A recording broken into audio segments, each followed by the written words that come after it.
Hello and welcome to the course. I'm so glad you're with us. Hi, I'm Steve Ballinger. I'm the creator and the instructor for the course, and I'm blessed to have hundreds of thousands of students from over 200 countries here on Udemy, and I'm glad you're now one of them. And let me tell you, ChatGPT, I'm just so enthused about it. It's made such a difference in my life in such a short time. It's really helped me become more productive and even be better at what I'm doing. Like, I've tried writing blog posts, and I spend so much time like writing just a blog post, for example, and I don't really organize it well. I'm not a writer. I'm better more teaching on camera, that kind of stuff. You know, I'm leveraging that strength. But ChatGPT has helped me so much to be better at, like, let's say, blogging and other things I can do to drive people not only to my Udemy courses, but also courses on my own website too. You know, so I'm using it for that, for leverage as well, as potentially writing books and things I'd like to do, whether you're writing a book to be an author and write a full book, or using a book maybe as a lead magnet and developing email strings around that. We're going to talk about that all throughout the course, and we're going to learn a whole bunch of things. So as you look through the curriculum of the course, you know, it's designed that you can start at the beginning and go straight through. It's designed to go through in a logical manner, but I want you to feel comfortable that if you want to jump to a certain lesson, because that's really uppermost on your mind, you want to really get right to a whole building an email marketing campaign using ChatGPT and artificial intelligence, hey, just jump right to that. That's perfectly okay. However you want to consume the course is up to you. Okay, so with that, let's get started with the course and start learning more about ChatGPT, and more importantly, how it can help you to be more productive and more effective. Let's start by just starting to get a little familiar with the ChatGPT interface, how it kind of works, and how to kind of start using it a little bit, and then we'll get into real detailed examples in all the other lessons. But let's start by just having a look around at what this thing's all about. For the first tip here, one thing you want to do is if you're looking for it on Google, like doing a simple search, it's ChatGPT. I would recommend doing ChatGPT login, because that'll get you to the login, and then when you get the login, you can sign up for ChatGPT from there. It's just a simple, give your email and get a password, just like you'd be creating anything. If you just put in ChatGPT, what can happen is it'll take you more to their blog. See how it took us to the blog here? And we don't want to go to that. We want to go to the login. And so it can be a little tricky sometimes if you see that, trying to get more to the login. And we're going to go to chat.openai.com, authorization, login, all that stuff. So, try it with just as login. This will take you right to the right spot. And from there you can log in, or if you need an account, just sign up and it'll take you right through it. So I'm already logged in. So let's see here. Here we are. Here is the ChatGPT interface as far as what that looks like. Pretty basic, pretty simple. What you'll see here is on the left-hand side, this is where you can start new chats. It's a NLP, or neural language processing thing. You basically ask the questions, it'll give you back stuff. Write me a blog on this, it'll give you back a blog, that kind of idea. You're going to see all this, so hang tight on that. But on the left side is things that you've already done before, right? So I wanted to write a blog about blogging tips and tricks, for example, or something like I was actually writing a Hungarian romance novel. Those kind of things as far as ideas or different things that you can do in there, like, or an outline for a dividend investing book. These are all going to show up on this left-hand side, things that you've done before, because you're going to stay within that chat as you build it out. You'll see later in the course we're going to get into this whole marketing plan and a lot of social media and other types of marketing for a coaching business as an example.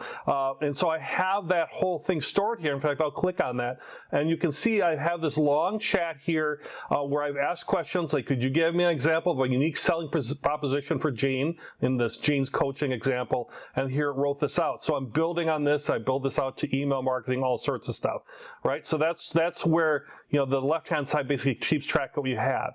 If I want to clear conversations, I can do that. If I want to go in dark mode, there's an OpenAI Discord. OpenAI is the folks behind ChatGPT. So if somebody says, oh, I'm using OpenAI, they're probably also saying that they're using ChatGPT. Updates and FAQs, they don't do too much with that, but that's where you'd find that, and certainly if you want to log out. So then here, and this will change, the whole look of this could change any time, but if it changes, I may not update the lesson, because I think the concept will be the same. Maybe some of this might be on the right side or whatever, no big deal. But it gives you some examples, capabilities, and limitations. So you can look through here and see like questions you could ask it, like explain quantum computing in simple terms, or a creative idea for a 10-year-old's birthday gift, or how do I make an HTTP HTTP requests in JavaScript, a little bit more challenging. And capabilities, remember what you said earlier in the conversation. That's what this part is over here. You can provide follow-up corrections or questions, as you'll see as we go through. And it's trained to decline inappropriate requests. So you'll know it's an inappropriate request because it'll show up in red and say, that's inappropriate. So you get the idea there.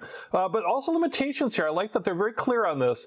That you may occasionally generate incorrect information. I'm finding it to be about 98, 97% accurate, but you know your business better. You know things better. So like I asked it some stuff around dividend investing. I teach courses on investing, and it was 98% great, but there was one thing that was a little bit off or wasn't fully explained that I would do better writing that part on my own. And I can do that. I can use ChatGPT as a helper, not as a replacer. May occasionally produce harmful instructions or biased content. I've never seen it do that. It might be biased maybe from the types of information it's getting in or whatever, but I haven't seen that, and I've been using it a lot. Basically, it's not doing web crawling. It's not Google. It's not doing Google searches. It's basically where they've been taking lots of information from books and Wikipedia and all sorts of different resources to build this, and then design the artificial intelligence to keep kind of building and building on that. So it's not like it's not plagiarizing stuff. It's not stealing from a famous author like Stephen King or anything. It's all going to be original content that you'll be developing in here for the content portions or your own marketing or whatever it might be. And then it says your limited knowledge of the world events after 2021. Well, this will keep updating and then as time goes by, right? But there's always going to be a little bit of arrears. So you wouldn't ask it like, is Tesla a good stock to buy today? You wouldn't really be able to answer that. But if you want to talk about, what does the future of electric vehicles or EV look like? It could answer that, but it would be based on, a little older data, like a year-old data. Now, a lot of things that we do are evergreen type stuff. If I wanted to write a thing on what are some blogging tips and tricks, well, those are been around for pretty much a long time, unless something new breaks out, like maybe artificial intelligence. Other than that, you're going to be able to create some good evergreen content. All right, so now where's the magic happen? And magic all happens right here at the bottom. Again, it could move to different spots as they update the site, but right here is where I start typing in stuff. I type right here, and that's where whatever my questions, whatever I'm doing will show up. And then I can either just hit the arrow over here to have it submit my question, or I could just hit the enter key. So I could ask it a question like, let's say, give me 3 titles. Let's not do 3, let's do more. Give me 7 titles for a blog on buying a kitten. All right, so maybe you have things where you sell stuff online about raising kittens or food or whatever. And this is all real time. This is not me speeding up a video or anything.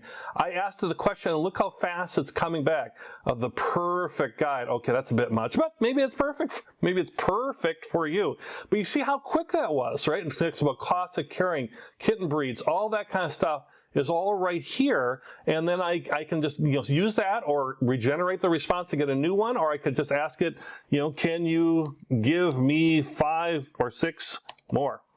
All right, and then you'll give me 6 more. But as you'll see through the course, we're going to ask it even bigger or more deeper things like promotions, blogging, book writing, outlining, all sorts of stuff. So just showing you an idea of how this works, you just type your questions in here, and it gives you answers. And you can always keep asking it to give you more answers. Think of it as a question and answer session with your friend who happens to be artificially intelligent, ChatGPT, and it's going to give you the responses back, right? So in the next lesson here, I'm going to share a couple real hot tips on how to use this even better, just really quickly out of the gate, things that you can use in any type of query that you might have.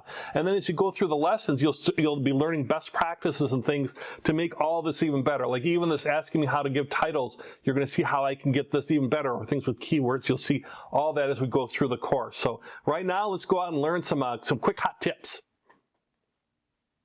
Okay, I'm going to start by giving you some great hot tips and best practices for using ChatGPT. So as you start asking your own questions and engaging in your own conversations with ChatGPT, the things you're going to learn in this quick little lesson here are going to be ways that you can get even more out of it no matter what you're asking for. And these are some really great hot tips and best practices I've been using, and it's really made a big difference.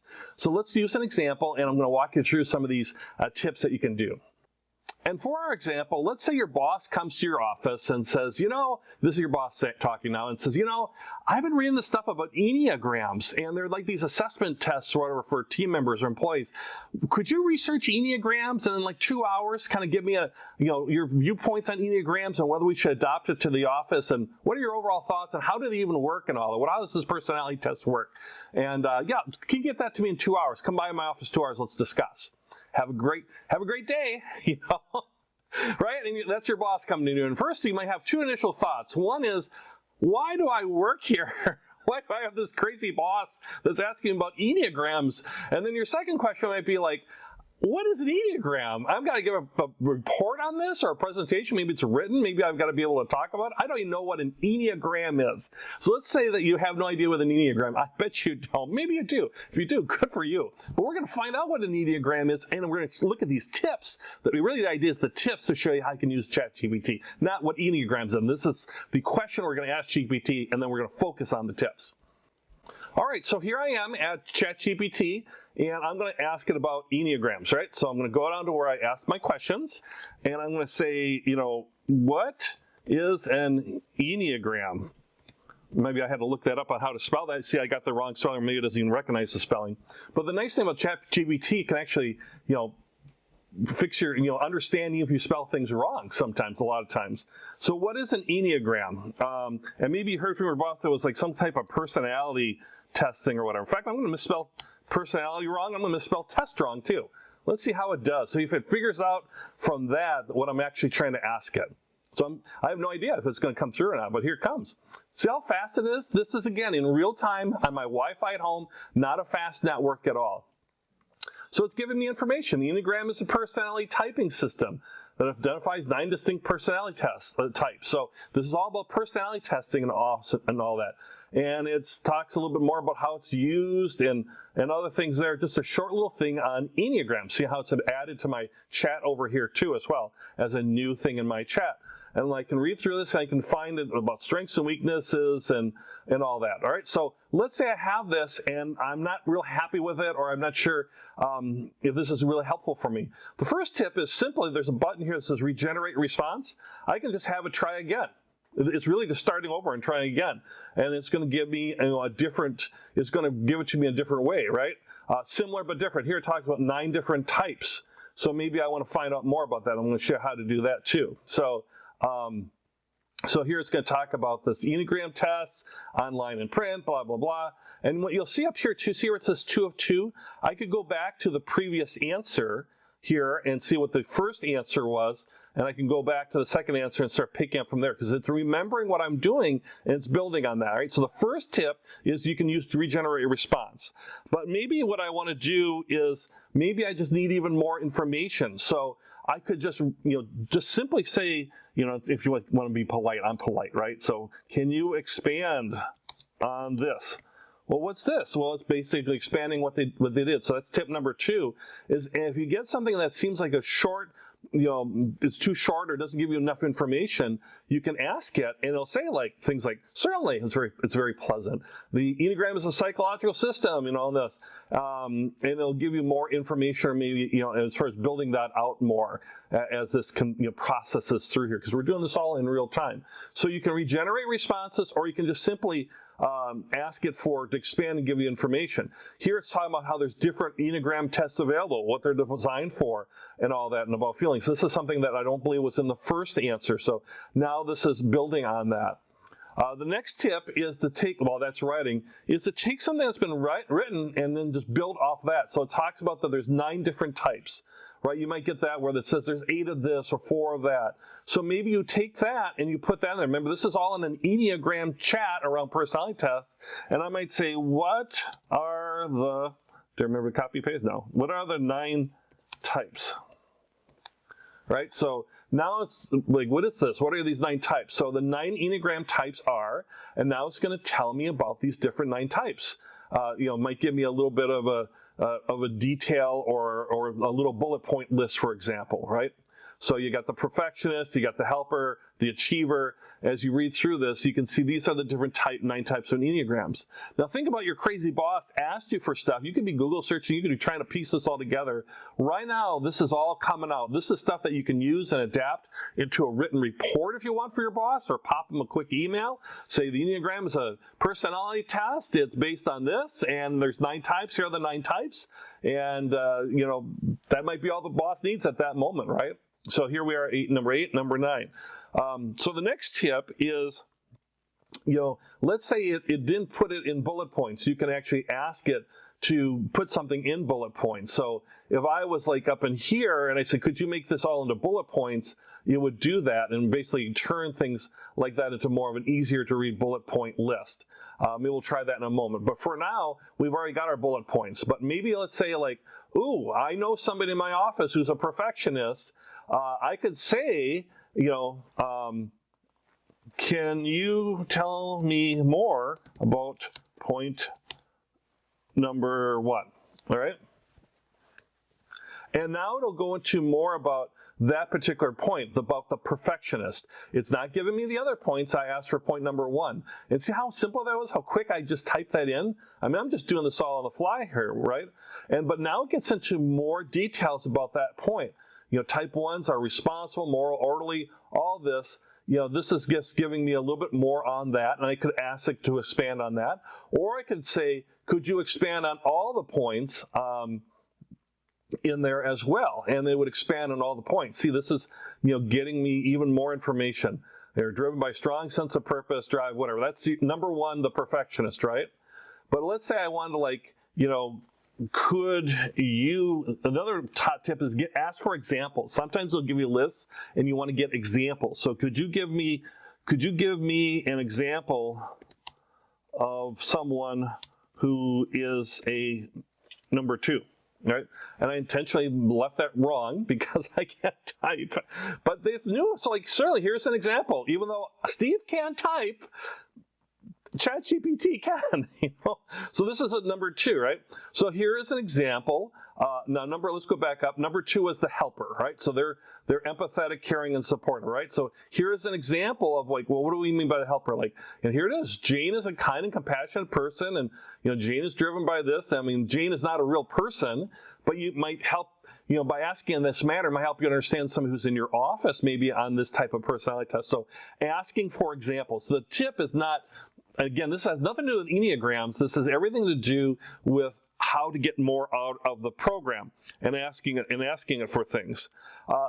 In addition, let's say you wanted to turn this into like a blog, right? Maybe you want to turn this into a blog article. You can just take it right from here, what you're doing, you know, just say, could you write, and we're going to get into blogs and stuff, but could you write a blog about Enneagrams, right? Is it going to get that? You know, I type so bad. Certainly, here's a blog post about the Enneagram. You know, what is the Enneagram, right? So this might be something that I could use in my email to my boss, or I could, put it together and start as a part of a report where I'm going to add into it. So maybe I'm taking this general knowledge, and then I'm going to put in specifics, like this is what the Enneagram is, and then I might add into, you know, without doing the test, I think Jane is this, and Tom is this, and Samir is number 2.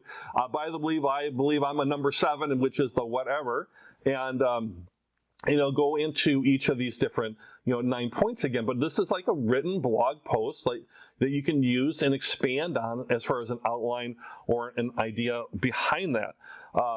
In fact, as we get into the blog thing later, you can even use it to help with like titling and those types of things too. So we'll do that here in a moment as this keeps going through. So, but the main idea is that, using these tips of keeping to generate more content, more things that might be out there as far as that you want to learn. And this is a pretty good long blog post. It was a little bit longer than I wanted it to be. But let's say, I wanted a title for this blog post. I could ask it, could you give, well, it's right there, me 5 titles for this blog. Okay. Oh wow, this is like God's gift to blogs. Look at this thing. Look at this thing go. Right. I mean, it's here. We're wrapping up finally. I guess I asked it too broad of a thing, actually. Blog. Now I'm going to say, just give me 5 titles. Give me 5 title ideas for the blog. Because sometimes you're just trying to generate ideas, and that's the last hot tip, is using ChatGPT to give you things like titles or generate ideas or things of that nature as well. So thought about a little bit. Now here's 5 blog titles. Now I could try to really think of different things, brainstorm stuff, whatever, but I could look at these 5 titles for whatever it is. Maybe I'm writing a report or a subject line for an email, whatever it might be, and I could ask it for some potential titles or ideas. So here's our titles: Understand the Enneagram, Discover the True Self, the Enneagram, a tool for personal and professional growth. Now I'm gonna get, like this is a nice, like if you're doing if you're actually writing a blog and you want something maybe more clickbaity or more click-oriented, or something to generate interest, like navigating the 9 Enneagram types is kind of like, oh, what are the types? How do I navigate that? Maybe I add on to it, maybe I take the 9 Enneagram types and then I add on, discover your true self or something like that, or I just come up with my own creative stuff. So that's the idea behind these hot tips, some initial hot tips, and a really quick kind of overview on how it works too as well, as far as how you can use it to start generating content or generating ideas, and then building on that, would be the idea behind that. All right, so let's keep going with the course. And these are some hot tips. Now we're going to look at some more detailed stuff as we keep going through. For many, if not all, people who have a side gig or side type of hustle, is that they need a website, right? And they need a website, and not only that, they need a marketing plan. They need a plan to drive people to their website, or maybe to their business or something like that. If they're, let's say, doing in-person coaching, maybe even a restaurant, whatever it might be, you need a marketing plan around that. And in this lesson, we're going to show how ChatGPT can help turn us to be into better marketers. Not all of us, for most folks, they're really good in their subject matter, but that might not include marketing, right? So I'm going to show you how ChatGPT can help us with that. And in this lesson, we're going to look at how to kind of build out a marketing plan. And in the next lesson, we're going to look at, some details like putting together like Facebook ads, all sorts of different stuff, social media marketing aspect, and how ChatGPT can help us with that. First, let's develop a marketing plan leveraging ChatGPT. And let's say the marketing plan is for someone who has a coaching business. They help people with their work-life balance, right? So they're going to help people with work-life balance. How do you put together a marketing plan for that? What are some things you might want to have in that?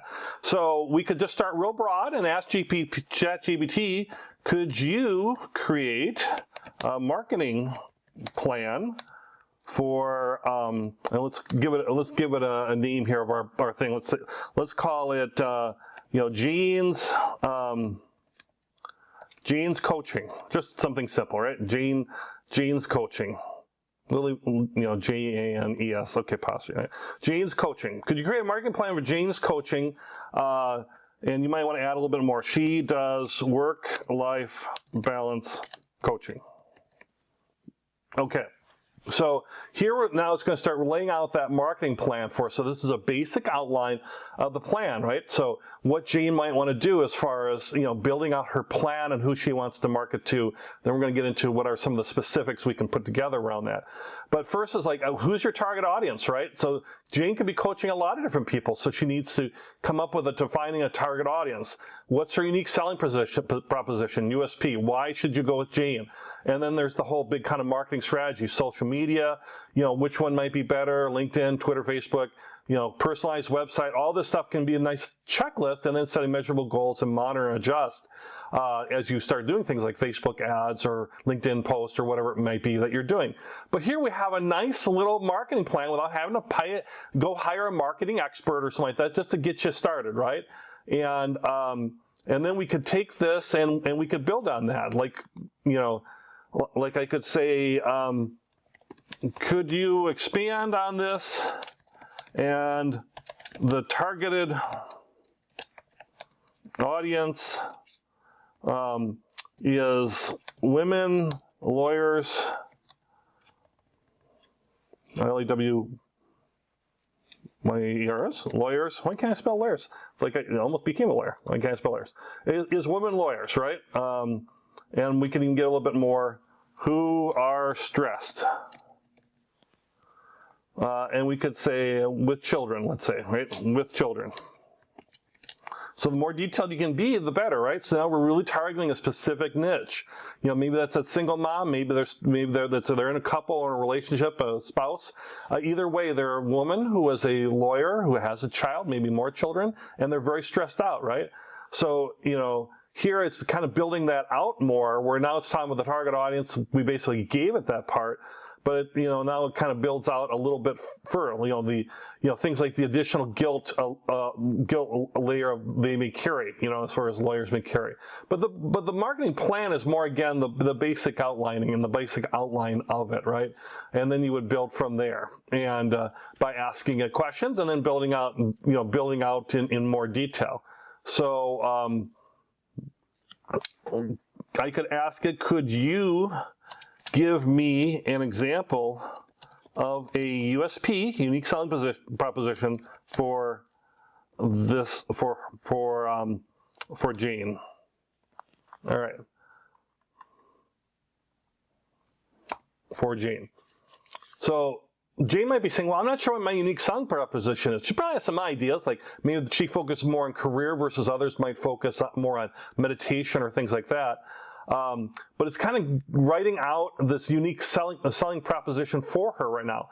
So think of that, a USP or a unique selling proposition as that elevator speech, right? You're in an elevator with someone and they say, we're at a quick little cocktail party, and they say, well, what do you do? Well, I own Jane's Coaching and we do this. That's what you say. This is what you would actually say, right? And it's emphasizing on working mothers in the legal field. But you see, the unique selling proposition is just this part, a real short part. You know, at Jane's Coaching, we understand challenges working mother face, balancing work and life, and so on and so on. You know, I would make this even more specific to, now that we're building out deeper, would be the challenges working mothers who are lawyers face in balancing the professional life, and maybe the unique aspect of that. Here, here it does talk about it, are tailored to working mothers in the legal field. And we understand the guilt and stress that comes with being a working mother in the legal field, and we are here to help, right? So that's that unique thing. Maybe add in one thing that you do, like, and I do it through one-to-one coaching, or I do it through group coaching. Either way, using ChatGPT, we've just built a nice unique selling proposition. We can build out each of these different things in more detail, but we've got a nice marketing plan that we can start building on and help you to kind of, you know, make sure that you've got all the gaps filled, that you know who you're targeting, you've got a unique selling proposition, and then you start doing all the other steps. What's the strategy, what platforms, you know, networking, all the different things, setting goals, and monitoring your results. You know, the good basic core outline of a marketing strategy. And ChatGPT helped us do it in literally minutes.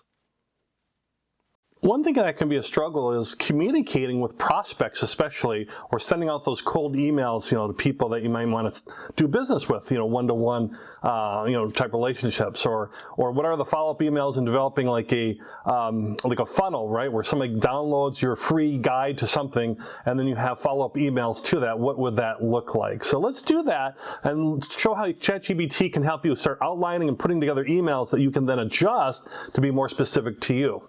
So let's say first thing you want to do is start, you know, telling GPT more information. The more information they have, the more they can kind of build on that. So we could start a whole new email string or whatever, but I'm just going to go back into this marketing plan for coaching, and we'll just kind of use that as an example. So we did all this work already for Jane's Coaching.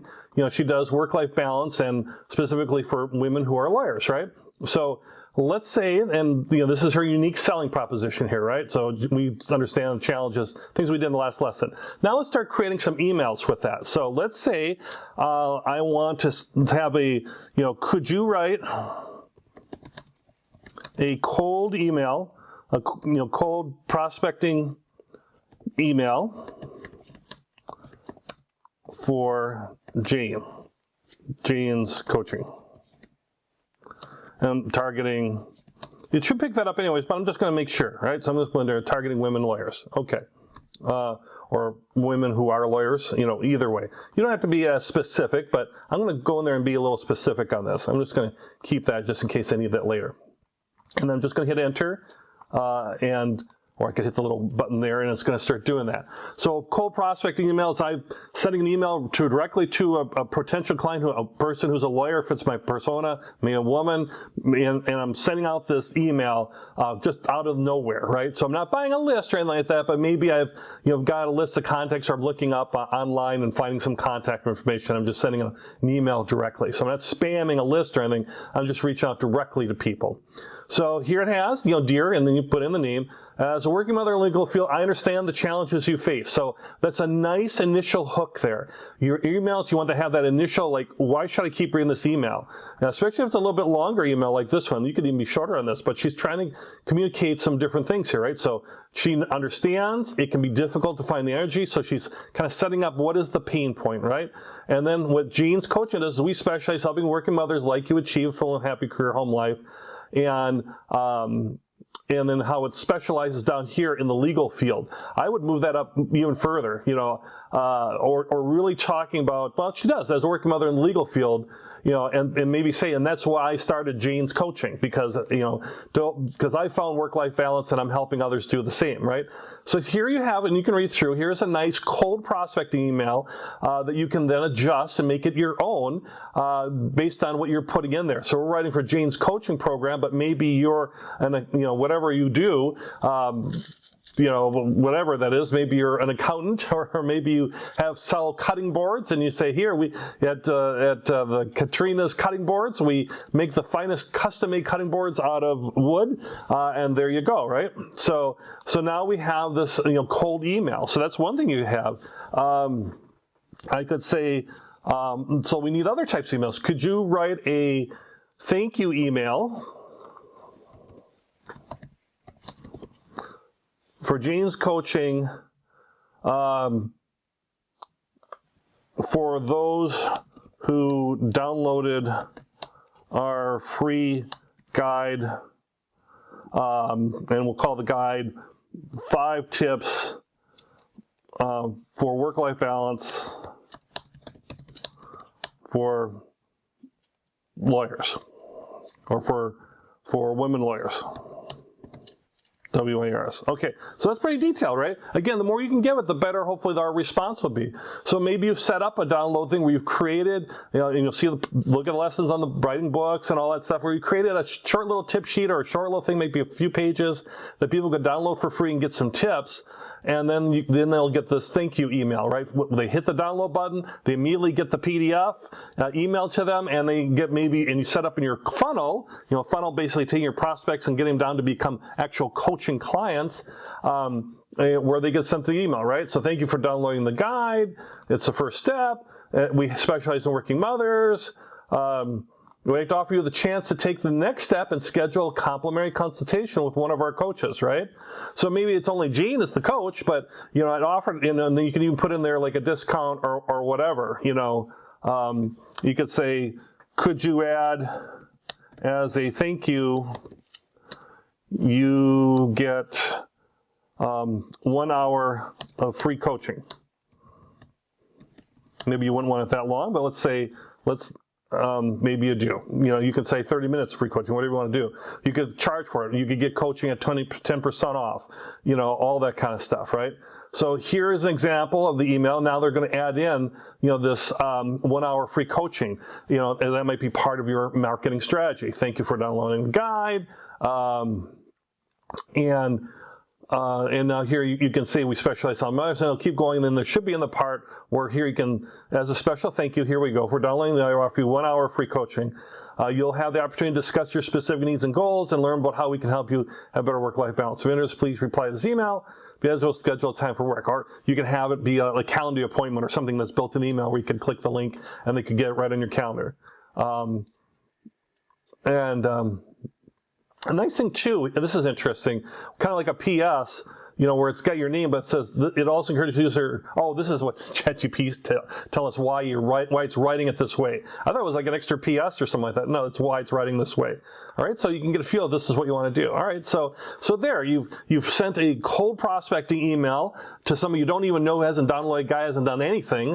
Here's an email to try to introduce yourself. You could do that strategy, or another strategy. Here's a free guide. Even in your cold email, you could offer the free guide, a link to it that way. Hey, check out the free guide, and then when they download the free guide, they get a thank you. All right, so now you want people to respond and sign up for your coaching by sending you an email. In this case, you can make it more with links and things that actually send them to certain web pages and things to make it more of a true funnel. But let's say I'm just going to use this to create the text around, maybe if I'm using ClickFunnels or some type of funnel software, that's a marketing funnel software. So I've got a cold email that's just going to go anywhere. I've got a thank you for downloading the guide. Now I want a response for those who sign up for, click a link to sign up for the free coaching, and those who have not, clicked through the link, right? So could you create another email for those who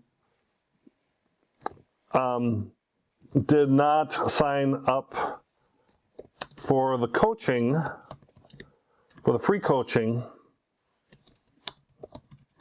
yet?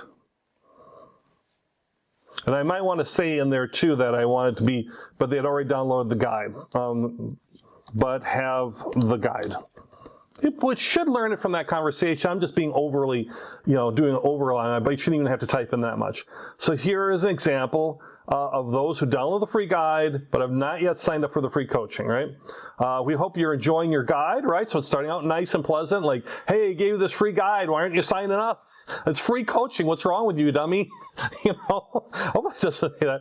Just wanted to follow up and remind you that, especially thank you for downloading, we offer 1 hour free coaching during this right? So there's a nice little, then you can automate all this with your funnels, with your ClickFunnels or other funnel software that'll do all. Once you get this part written, it'll do it all automatically for you. And again, this could be cutting boards, this could be services, other services, this could be anything. It's the concept's the same. It's a matter of the input that you're putting in the ChatGPT. But this really shows how this is a really nice, funnel, right? So that you can, as far as for those who did not sign up for the free coaching. And then I could take the same thing, because what's the other option is, copy paste here, for those who did sign up for the free coaching and said yet, but that'd be and have the guide, right? So now this is a different email for those who click through the link. They've not only they've signed up for you or sent you an email. Ideally, you want to automate all of this where they could just go right in your calendar and just sign up for times that you have available. You have blocks of times available for people to sign up at, and when they sign up, they automatically get an email confirming that they've signed up, right? We're glad to hear that you selected your complimentary coaching with us. And we understand it's a challenge. Remember, you'll have the opportunity to discuss your specific needs. So reinforcing this, come to the meeting, all that kind of stuff. In preparation, we recommend that you take a moment to review the guide. So take a look at the guide. Maybe you want to say in preparation, you might want to bring your schedule with you, or identify what you think your biggest concern is right now, so we can make sure to talk about it. You can take this and then massage it in the way that you want. So there you have it. From a side gig, side hustle basis, I've got just a cold email going out to anybody that I could targeting, not spam, not buying a list or spamming, but maybe I met somebody or just some cold email, or somebody I just looked up the contact names of attorneys in an office and sent a cold email. And that's not ideal, but that's one way. The other one is more ideal, which is getting people into a funnel, right? So I give a free guide. Here's a thank you for the guide. Here's a free coaching. Hey, you haven't signed up for the coaching yet? Make sure you do as a reminder email. Or yes, you did. You're on the calendar. Okay, great. Here's your email thanking you for that. And lastly, maybe we want one more, which is the email for after, the coaching session. So could you write an email for those who have completed the free coaching session? I mean, I'm not telling it all that much here, right? but they've done their coaching. You've tried to sign them up at the coaching. Maybe you have, or maybe you haven't, and maybe we'd want to craft emails around that and have two separate ways, thanking them for those who did sign up for the next appointment and for those who didn't sign up right there, just a kind of reminder, maybe we have another incentive, a bump of some sort, like another downloadable guide or something, right? So this is like thanking you for participating in the free coaching. We hope that it was helpful and that you found it valuable. And that, again, what they're doing, working with working mothers who are attorneys, you gain some insight. We'd love to hear your feedback and experience with Jane's coaching. You could even put a survey link in there. You could do lots of different things. Here they're saying, we're offering a 10% discount on our standard package to you as a valued client. Please let us know if you're interested in taking advantage of that offer. So, hey, because you came to the free coaching, you can get 10% off, right? And that's all just automated in the email sequence there. So there you have it. Now play around with it and do it yourself and think of how you could create your own email content. And then you would need, like, if you want to automate this into a funnel, look at things like ClickFunnels. There's a lot of different ones out there. Just Google, ClickFunnels or whatever, and you'll be able to find them. In fact, let's ask GPT. This is more of a Google type question, but what we'll call it ClickFunnel software platforms are there, or something like that. Platforms. So there's several possible ones. So ClickFunnels is one of the most well-known. That's why I kind of said ClickFunnels. But this will start giving you like what it does, right? Optimizing pages, lead pages. That's another real popular one too. So here, I didn't even have to go to Google and all this. This is giving me some ideas here. So I'm doing this all within this, and then from here I can start, building my ClickFunnel or my lead page. And here they do A/B testing here with Instapage. They all kind of do that. So there you go. All right. So with that, even a little extra bonus there with funnels. Happy email, and email marketing can be really, really powerful. So, write good emails, and even just regular correspondence, ChatGPT could help you with that. If you're still working full time, whatever, you want to ask your boss for a raise, ask GPT how to, create an email and how to ask for a raise. They'll give you an answer. All right. With that, happy emailing. Okay, now let's use ChatGPT to actually help us to write social media posts or social media marketing posts. And these could be paid Facebook ads or paid advertising, as well as free content type marketing as well too. And let's use that life coach example as far as building on that, where it's got a lead magnet that leads to a free meeting that'll lead to more expensive actual engaging coaching. But adapt it to whatever you want to do. The key part is understanding how to phrase the questions to have ChatGPT help you. And this slide, let me show you this is a good idea as far as maybe how to structure your questions. I'll demonstrate this in a moment. So first off, thinking about just a simple process of, what are you writing for? Write me something, right? Is this an Instagram post? Is this a Facebook post? What do you want to be written? And then you want to set the tone. That is what in tone? Serious in tone, friendly in tone, business-like, whatever it is, and your tone. And then highlight or featuring any types of characteristics or features, particularly if you can emphasize benefits. Maybe it's the free giveaway, maybe it's a special offer, maybe it's something special about you, why they should engage you in your products or services. And then if you can have a focused persona on top of that, really great, based on maybe age or other types of demographics, gender, profession, whatever that is. So if you follow this model, it takes a little bit more writing it out, or maybe you build on it as you write your questions. But by following this model, you're going to start getting back better posts than just say, write me a Facebook post or something like that, write me a Facebook ad. So let's try this now and see how this works in action. And let's keep working with Jane's coaching there for women who are attorneys. And since we've already got our chat started here, I'm just going to go back and go right back to that original marketing plan. I'm going to keep scrolling down where we had already produced all this information, right? So here I am with all this different types of information. But it's because it's in the chat, like the emails and the email sequences and all of that.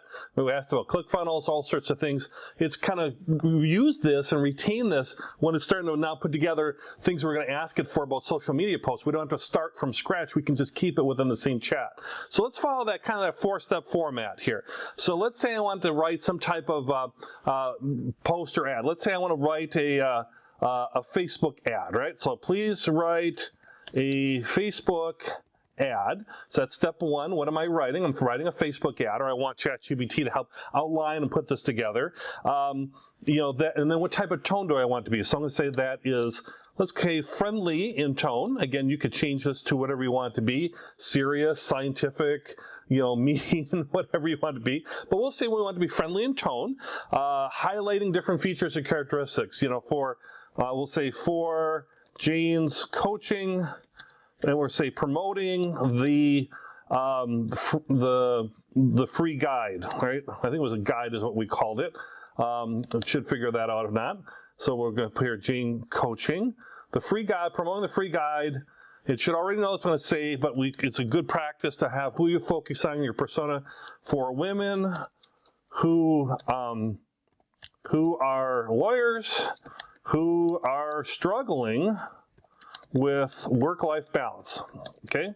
So now we put all that in there. I could have just said, write me a Facebook ad. It would take from the previous conversation, probably would do a good job, but I'm just gonna hit enter, otherwise you can hit the little arrow there, and it would do a good job with that. But by putting in more, let's see if it comes out a little bit better. So this is a Facebook ad, maybe a paid Facebook ad, and it says, hey, working moms who are lawyers. Boy, that gets your attention right off the bat, right? This is just coming out of the AI, where it's giving, to catch your attention right there. Are you struggling to find balance? We understand your unique challenges, and here to help. Introducing our free guide, 5 tips for work-life balance for women lawyers, packed with actionable strategies. Download now and take the first steps to a fulfilling career and a happy home life. And if you need more support, we offer a complimentary consultation. All that stuff, right? And then isn't this something too? It includes hashtags: women lawyers, working moms, hashtag work-life balance. Right, so then the ChatGPT talks about like this ad is friendly and tone address struggles that folks have, right? So that's our Facebook ad, just right there. It just wrote the ad. Then we can adjust that as we want. Like I could say, could you mention more that you also get 1 free hour of coaching? Maybe we have that in the ad. If you download the guide with the guide. All right, so you can take that as it is, see how quick that was, but if we want to enhance a little bit, we can do that, and then we can just use manually ourselves to kind of fine tune it, right? So here we have the same thing. We got the hey, working moms who are lawyers, you're struggling to find work-life balance. We got the free guide, and then it's going to talk about just the same stuff it did before, but it's also there adds as a bonus. You see here, and as a bonus, when you download the guide, you also receive 1 free hour of coaching with one of our expert coaches. Though you might want to change that to say, with me, Gene, the CEO and founder and only employee of Gene's Coaching. And you can even add even more in there about like how you're an attorney or something like that, and build that out a bit more. So here we have this modified, now we've got a Facebook ad right there, ready to go, right? And then we can start changing this or doing more things like, could you make this a Google ad, right? So that's a little bit different, right? But we're going to, so here's an example of a Google ad using this as well too. It's basically going to take the same thing, but in Google ads, when you pay for Google ad, like at the top of the Google, it has a headline, right? So it has get the balance you need, free guide for women lawyers. See, it's how it's already in that format where it's going to give you that headline, and you could, and then it gives a little description, and it has breaks out the paths. And here this is then the ChatGPT part where it's talking about grabbing the attention with the headline. But you see, since it's a Google ad, how much shorter it is for the Google search ads. Download guide, learn more, all that kind of stuff. But it had the key parts in there. Download our free guide and get 1 hour of coaching. Though it didn't really talk about what the free guide was. That might be good too as well. So you can see how we could. Maybe I want to say, let's say regenerate response, right? So I'm gonna hit regenerate response, and so it should give me a different type of Google ad, right? So we see here we got 2 of 2. If I was to go back, that would be the first one. So here's our first one, 1 of 2. And we'll go back to 2 of 2, and here it's writing it, right? So achieving work-life balance says working on, download the free guide. And so here it gives you the 1 free hour of coaching. Take control of your energy today. See, remember how the previous one had some bullet points and all that and looked a little bit different? Maybe that wasn't as strong. Where if we look at this one, less bullet points, but maybe a little strong description, a stronger description. Was the title the same? Achieve Work-Life Balance, Working Mom?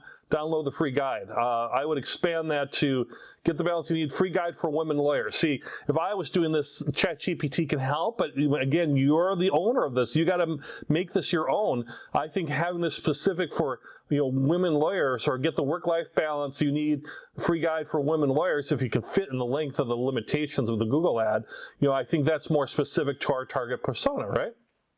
So there's a good Google ad, and you could say, could you make this a tweet, right? Like in Twitter, right? Could you make this a tweet?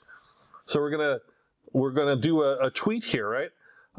Here's an example of the tweet, free guide, hey working moms, and so on, right? So I'm just basically using this and then using it for different things, whether it's Instagram or whatever it might be. I can use this to basically have it adjust for the different things and be within like the Twitter limitations of how many characters you could have here with this tweet. And then it also is including the hashtag work-life balance, women lawyers, working moms, that kind of stuff. And you can change all this, but it's really giving you an idea of these different things. Let's say if you wanted to have like a series of like some content marketing or something like that where you're sending out things, you could, let's see if it'll do this. Could you create a tweet thread?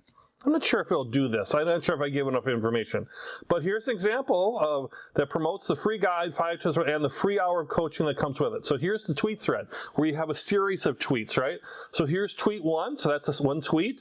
And then you tweet out later, you tweet out a second tweet or whatever. And then you tweet out again a third tweet as far as in the bonus, you can download the guide in tweet number 4. So you can use that as far as promoting your guide.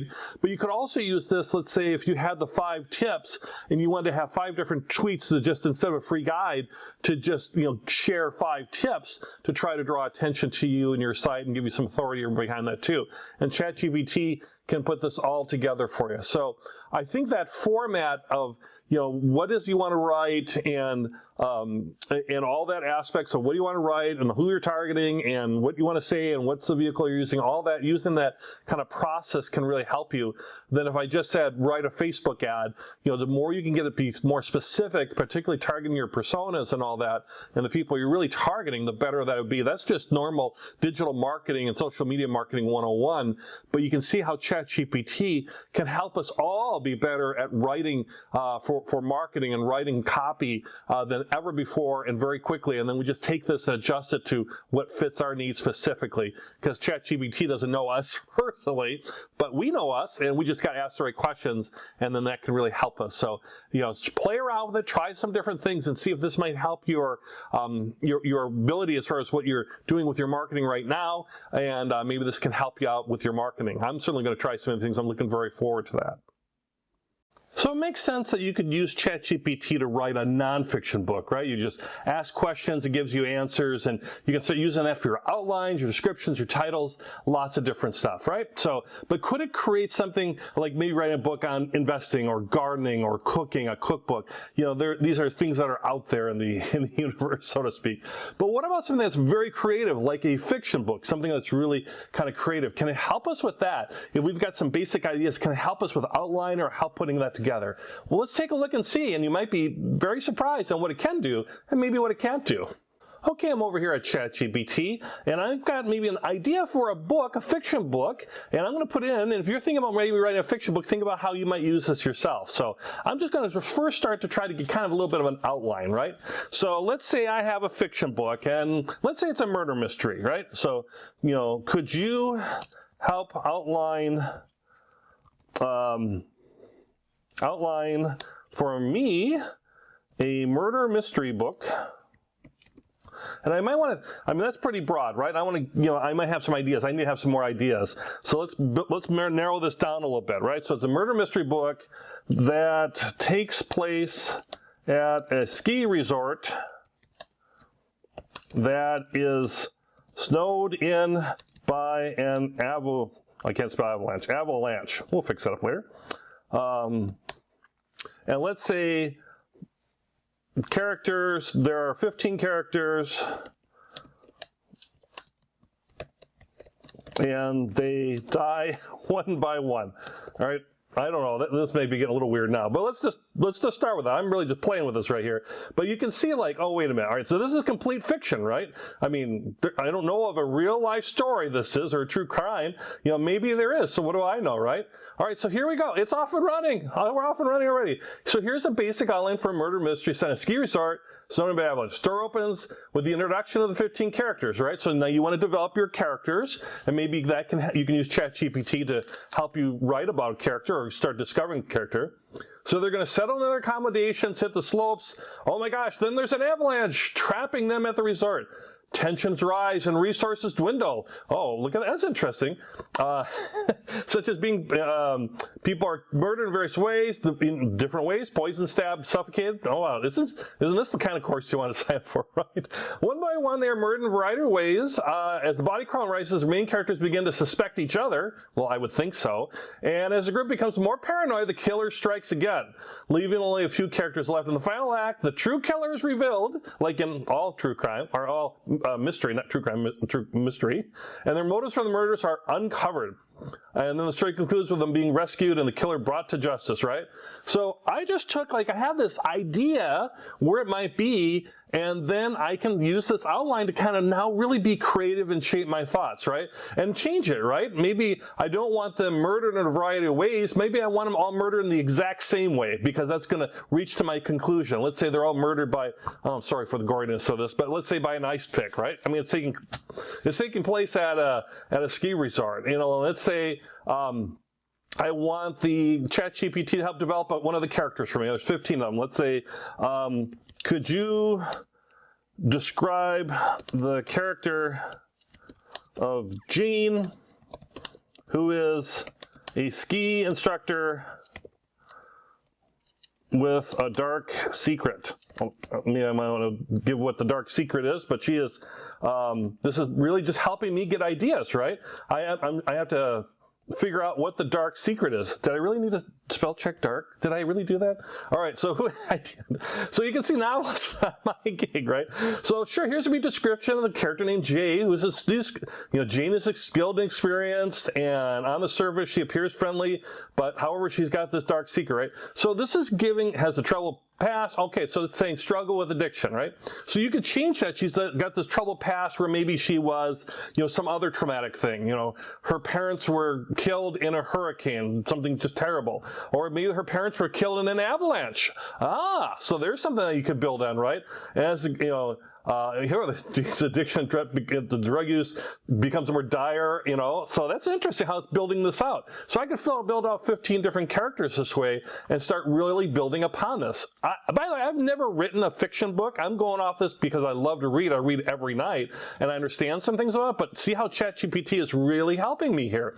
And it's not writing the book for me, it's helping me to kind of start building out characters, building out more, and changing characters, changing plot lines, changing, how this is all going, and with the original questions that I asked. Instead of a ski resort, it could be a beach resort. It could be at a mansion. It could be whatever, right? So here I have my basic outline. I'm getting some, some character development here, and I can keep going through each of these sections, as far as, how I might want to build that out or get some ideas around that, right? So I could say with chapter 3, so let's look at chapter 3 here. So in chapter 3, as tensions rise and resources dwindle, the group starts to turn on each other. So I could say, could you give me, let's say tensions, right? Tension, and there's, examples of how they may turn on each other, in non-lethal ways, because we know the killer's out there somewhere, but everybody's turning each other. Non-lethal ways in chapter 3, right? So I can then take these examples, come up with my own, build on these examples, and really start fleshing out my book. Again, it's not writing the book for me, it's becoming more, it's helping me organize my thoughts, organize my book. So it's talking about resources become scarce. They may be starting to hoard food, right? So that's one thing they could do, turning on each other. They're hoarding food. And they're suspecting each other for hoarding resources. Maybe there's confrontations and accusations. Maybe two lovers turn on each other. Maybe two turn against one of these strangers they have. All all sorts of things. You know, they're playing psychological games such as spreading rumors, manipulating each other, right? So this is all, I've never written a murder mystery, but this is sounding, oh, it's sounding pretty good. You know, I'll never write this book, but if you're somebody struggling with writer's block or you want to think about how can I just get started, ChatGPT can really help you. This is where AI is helping you. And it's not plagiarism. It's not copying and pasting from another author. It's giving you ideas based around the learning that AI has done and, you know, typical type things that are out there. It is not atypical for characters in a murder mystery to turn on each other, especially if they're trapped somewhere, an island, a ship at sea, or stranded at a ski resort with an avalanche. So then I can keep building out my outline and building out my story. This is all made up. This is all a fiction story, right? All right, so now let's say I want a title. That's after I build it out, or maybe a lot of people just start with the title, but let's say I want a title, right? And as after I build up my book. So, you know, I could say, could you give me a title for this book, right? Oh, I should have said that's too broad. I should have said, could you give me 7, you know, examples of a title, you know, on this book? But it's doing it anyways. In fact, it's giving me a lot of titles. You know, it's like Murder at the Ski Resort, Buried in Snow. Oh, I like that one. Buried in Snow, Buried in Lies. I like that one. Fatal Descent, The Killing Frost. I mean, these are pretty good, don't you think? I mean, Trapped in Snow, a murder mystery, yeah, I'm not so sure about that. Avalanche, I don't know. But, you know, Death on the Mountain sounds like a, you know, one of those bad Disney movies. Or Frozen in Fear, that could be like a Frozen movie from Disney. But I like that, you know, Buried in Snow, Buried in Lies, right? So let's say I like that one. And if I didn't like this, these are a few suggestions. I could ask it, could you give me 7 more, all right? Let's say I just want to keep asking until I start getting things, or I could tell it to regenerate, or I could do different things. So now I'm getting some different things. I could take Buried in Snow, Buried in Lies, and say, could you give me examples based on that title? You know, and there we go, right? So now I got some nice titles. So let's say I take Buried in Snow, Buried in Lies. All right, I guess I like that one. By the way, you might like a different one. That's okay, because you're the author. You can like what you want, right?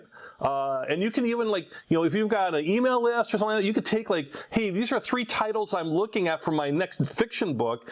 Send it out to your email list. Send it out to people who bought your book before, or people you know. Which one do you like best? And get some feedback on it. ChatGPT is just helping you here. So let's say I've got, you know, buried in Snow, Buried in Lies. And now I have my book. And I say, and I want to write a description for my book, right? So if you looked at the nonfiction lesson ahead of this, you know, the title is what grabs attention. The book cover is what first grabs attention, and then the title grabs attention and decides whether you want to look further. And it's the description that'll, you know, make somebody maybe want to buy that book or pick up that book. So we need a really good description. Descriptions, spend time on. They're very important. I've never written a fiction book, so I've never written a fiction book description.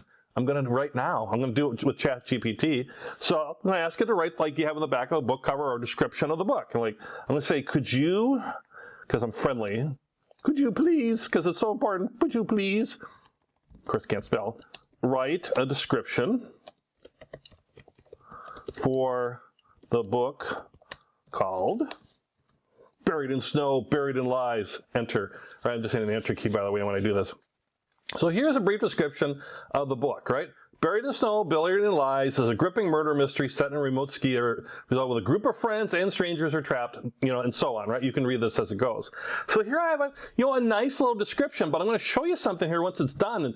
And a little trick on this, or a little, you know, best practice or another idea that you can do with this. It's kind of a longer description actually, which is good because then I can cut it or, you know, adjust it however I want. But it says, you know, it's, you know, good start. You know, it's a gripping murder mystery. Good start and good end, right? Buried in Snow will keep you guessing until the very end, right? So what do people want in a murder mystery book? I want to get gripped. I want to get into it, and then I want to be guessing until the end and see if I guess right? So I want to see if I guess right. So, and then you have all the other stuff. You know, people are being poised, stabbed, suffocated, all sorts of gruesome stuff if you want that in there. But you edit this to what you want. All right, so now let's say I took this and I said, could you write Buried in Snow, Buried in Lies? Right, so I just did that. But let's adjust this a little bit. I'm going to say, here's the description. It's the same thing. I copied and pasted. Could you write the description? Now I'm going to ask it in a style. in the style, I'm going to ask it a couple different ways, but let's start with a famous one of Agatha Christie, right? You can probably already, I'm not sure if I'm spelling her name right too, excuse me, Agatha Christie fan, so sorry. I've read one of her books, Death on the Nile. That's about it. Saw the movie too, both of them actually. And it's going to see what it does here. So it's going to give me a description of this. So I'm not plagiarizing Agatha Christie. I'm writing a description in her style. And I'm going to actually write another one in a completely different style here in a second, so you can kind of see the difference. So he talks about Agatha Christie. What's she famous, right? Classic murder mystery. So now we got classic murder mysteries, you know, in a remote snowy mountain, and it kind of goes on to that. One by one, the guests of the resorts fall victim to a ruthless killer who seems to have a personal vendetta. Very Agatha Christie-like. If you start thinking about this book I'm kind of outlining, if you're familiar with the Agatha Christie book, it's had different titles, and then there was none. If you look up And Then There Was None, it basically takes place, I think it's in a mansion, and people die off one by one, and you're trying to figure out who it is before the killer strikes again. So that's And Then There Was None, right? So that's written in this kind of, you know, Agatha Christie classic, vendettas, all that kind of stuff, right, format. Now let's say I want to take that same thing and I'm like, okay, I'm not copying her, I'm just writing a description in her style. Now let's take it in a different style. Now instead of Agatha Christie, I want to write it as a style of Stephen King, right? Well, he doesn't write murder mysteries too much. He's more of a horror person, right? So let's see if that changes that, or how that might change that description. Again, I'm not copying his work. This is not one of his works. It's a description written in that style, right? So here you can see Buried in Snow, Buried in Lies is a chilling horror thriller. Right? It's a chilling horror thriller. What was Agatha Christie? I'm going back up here. A classic murder mystery. Stephen King, this is a chilling horror thriller, you know. And one of the characters are brutally murdered. It's not that they're just killed or murdered. This is getting brutal. And it's almost, although it's almost too gruesome to imagine, right? It's too much. So it's because it's written as, you know, as written by, you know, like in a Stephen King thing.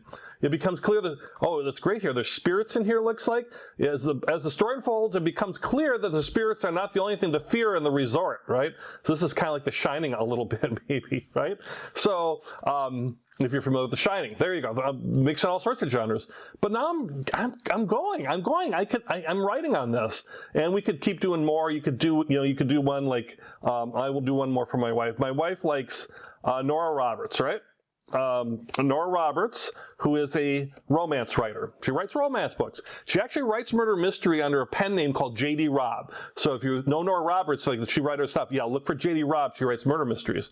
But let me put it as Nora Roberts as a romance author, giving me a description from a romance author. Maybe I might break ChatGPT asking this. You'd be better off writing it as J.D. Robb. Actually. But you can see the whole point of this is I'm asking it to do things, you know, in styles, not copying, pasting, or plagiarizing. So here's the brief description of the thing in the style of Nora Roberts. Buried is a romantic suspense novel. Okay, so you get the idea, right? And so if you have a favorite author or you're trying to, you know, be in a certain subgenre of a genre, murder mystery is a big genre. We just wrote 3 descriptions for 3 different subgenres. Agatha Christie classic, Stephen King horror, Nora Roberts romance, romantic suspense novel, right? So using ChatGPT can help us with this, and then we're still going to write the novel, but you see how it's really helping me move quickly, right? You know, it helps me to write a better title, helps me to write a really better description that I can both adjust, helps me to flesh out the characters or try different things. So if you want to write, let's say, fiction books, and those are ones that you can give away for free if you want, because you sell other things or whatever, but, you know, for fiction, maybe you're looking to do something where you're going to, you know, sell the book on Kindle or whatever, or maybe get published by a big publishing house. So as you can see, they're still going here, ChatGPT in my description, you know, as the story unfolds, killers, but, you know, not only the thing to fear in the resort, you know, all that stuff, right? So you can see ChatGPT with artificial intelligence is really, really helpful. So if you're a fiction writer and you feel stuck, try ChatGPT on the things you're stuck on, and that might help get you unstuck and help you with your writing. Can artificial intelligence write a children's book? And is that kind of weird and scary by itself? It can in a lot of ways, but again, it's really there in how I'm showing this, as to how it can help you maybe write different types of things in this section around writing books. And one is you could write a children's book. You could write a children's book that you might want to have published on your own or become a children's author. Maybe you want to write a nice little book to give to your own children, your son or your daughter or niece or nephew, and you could really personalize it with their names, be part of the characters, or they're part of the story even, so there's ways you can use this. And then later I'm going to show you how to use like different things for book covers and art and all sorts of stuff, so you can make this easier, so you don't have to, let's say, be an artist to draw your children's book. You can use ChatGPT AI to create the text and the content and help you with your developing of your plot and your content and your characters and all that, and then use other AI type services and other types of tools, all of which are free. Everyone I'm going to show you is free, but there's also some pay ones too, to help you with the artwork and kind of book covers and putting it all together. All right, so if you saw the first couple lessons I had this on writing a nonfiction book and writing a fiction book, very similar process, but we're going to do a couple of things a little different for the children's book section. And if you're hearing this for the first time in the children's book section, because you just jumped right to here, hey, that's great. I'll cover it all here real quickly as well too. All right, I'm back at ChatGPT, and you can see on the left side here where I wrote my nonfiction book about dividend investing and my murder mystery at the ski resort. It's remembering those chats, right? So if I went on the murder mystery thing, everything that I left off on is right here. But we want to start a new chat. You don't want to build on a chat that's already there. If I tried to write my children's book while I'm talking about the murder mystery at the ski resort, that might not be a wonderful children's book.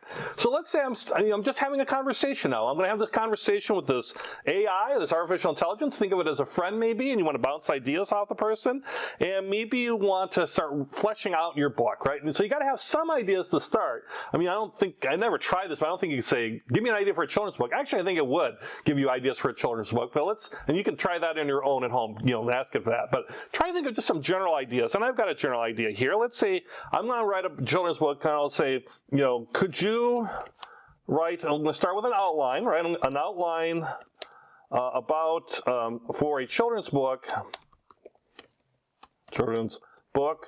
about, my friends from Canada would say, from Canada would say a boot. I live near Canada, not in Canada, but live near. So about, or boot, about, what do we want our children's book about? Let's say we wanted to be about a kitten who gets lost. Where do you want the kitten to get lost? Let's say lost in the woods, and after a series of adventures, finds its way home to its mother. All right? So this is a pretty broad thing, right? So find its way home to its mother. And I'll hit enter. All right, so this is artificial intelligence. It just starts writing for me, right? So I'm looking for an outline. I want to start thinking about this. So here's the kitten whose name is Whiskers. All right, so maybe I hate that name. I do hate that name. Actually, I want to show you something too where I want to change the name and add another character. And it talks about, but basically the outline will be good. So get separated from a family, and then there's adventures in the woods, and there's danger along the way, and then they find their way home and all that, and meeting new animal friends, and all this, right? So it's a pretty basic, good, short children's book. Children's books are not War and Peace. Kids can only give you so much time. And then there's a conclusion where the adventure teaches the importance of perseverance, determination, and the power of friendship. All right. So you can have this be whatever you want. It's the importance of family, maybe you want to say, or it's the importance of never giving up, which is like determination. So I could take this outline and I could say, can you adapt this outline? Then let's say I want to change the name of the kitten, right?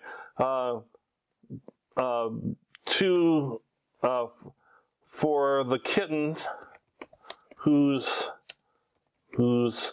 name is Mitty the kitty. I'll capitalize that, all right? So we like Mitty. All right, nobody likes Mitty.